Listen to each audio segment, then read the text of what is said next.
Hello friends, இன்றைக்கி நடந்து முடிஞ்ச 12th ஸ்டாண்டர்ட் காமர்ஸ்க்கான ஏ டைப் கொஸ்டினுக்கான ஆன்சர் இதில் பார்த்துடலாம். பி டைப் வச்சுருந்தீங்கன்னா உங்களுடைய கொஸ்டினில் மார்க் பண்ணிக்கோங்க. ஃபஸ்ட்டு பார்த்தீங்க அப்படின்னா உங்களுக்கு இணையத்திற்கு நுழைவாயில் என்பது modem. Which is the gateway to internet modem. நிதிச்சந்தை வணிக நிறுவனங்களுக்கு டேஸ் உதவுகிறது நிதிகளை திரட்டுவதற்கு. Option B to raise funds. மேலாண்மை செயல்பாடுகள் முதன்மையானது எது? திட்டமிடுதல். Which is the primary functions of management? Planning அப்படிங்கிறத ரைட் ஆன்சர். ஃபோர்த் ஒன் பார்த்தீங்கன்னா செபியின் தலைமைச் செயலகம் மும்பை. கூட்டு முதலீட்டு திட்டங்களின் செயல்பாட்டை பதிவு செய்தல் கட்டுமானத்திற்கு. பரஸ்பர நிதிகள் மியூச்சுவல் ஃபண்ட் அப்படிங்கிறது ரைட் ஆன்சர். என்எஸ்சிஐ தோற்றுவிக்கப்பட்ட ஆண்டு 1992. Option D 1992. நுகர்வோர் இயக்கத்தின் தந்தை யார்? Ralph Nader. Option A right answer. வணிக மாற்றுச்சீட்டை வாங்குவதற்கும் விற்பதற்குமான சந்தையை டேஸ் என்று அழைக்கலாம். Commercial bill market.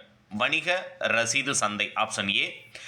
ஜிஎஸ்டி என்பது கூட்ஸ் அண்ட் சர்வீஸ் டேக்ஸ், சரக்கு மற்றும் சேவை வரி. மாவட்ட மன்றத்தின் தலைவர் யாருன்னு கேட்டிருக்காங்க. உச்ச நீதிமன்ற நீதிபதி, சுப்ரீம் கோர்ட் ஜட்ஜ். பணவழியற்ற பயிற்சி எங்கு அளிக்கப்படுகிறது அப்படின்னு கேட்டிருக்காங்க. அவுட் சைடு த ஃபேக்ட்ரி.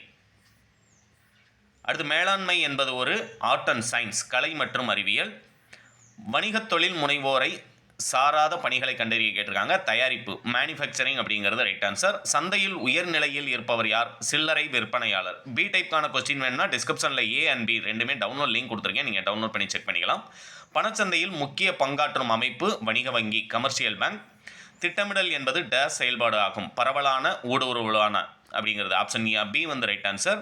தேசிய திறன் அபிவிருத்தி குறிக்கோள் ஆரம்பிக்கப்பட்ட ஆண்டு ஜூலை 15, 2015. இதில் ஜூலை 2015ங்கிறத மட்டும் நீங்கள் டிக் பண்ணிக்கோங்க. நம்பிக்கையற்ற ஊக வணிகர்கள் என்பவர் கரடி. Option D right answer, bear. குறியிலக்க மேலாண்மையானது டேஸ் என்பவரால் அமெரிக்காவில் தோற்கடிக்கப்பட்டது. ஜார்ஜ் ஓடியோர்ன்.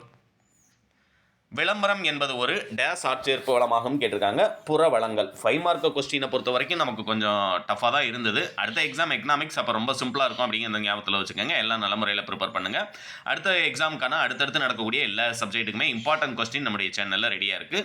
இல்லை எனக்கு computer application, computer science important question with answer எக்கனாமிக்ஸ்க்கு வேணும் அப்படிங்கிறவங்க என்னுடைய நம்பருக்கு மெசேஜ் பண்ணிங்க அப்படின்னா கொஸ்டின் வித் ஆன்சரோட உங்களுக்கு பே பண்ணிட்டு உங்களுக்கு சென்ட் பண்ணிடுவேன். இந்த வீடியோவும் உங்களுடைய ஃப்ரெண்ட்ஸ்க்கு மறக்காமல் ஷேர் பண்ணிடுங்க. தேங்க்யூ.